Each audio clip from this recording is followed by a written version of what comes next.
Finally, no? Sa pinakamahabang panahon ng ating pakikibaka para maipasa itong indemnification bill.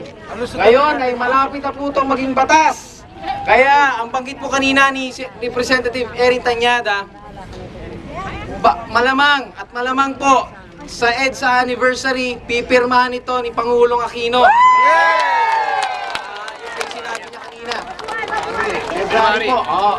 Ngayon, ang ano po natin, kailangan po nating muling magsama-sama at mag-ayos po, no? Doon sa ano yung magiging proseso at ngayon pa lang, pinapaliwanag po namin sa inyo na hindi po ito ora mismo, no? Kundi dadaan pa rin ito sa proseso at ang kailangan po, binanggit po kanina, kailangan po ng yung affidavit at kung meron pa rin kayong naitatabing mga dokumento na nagpapakita o nagpapatunay na kayo po ay mga biktima nung panahon ng diktadurang Marcos, makakabuti po yan at malaking bagay po yan.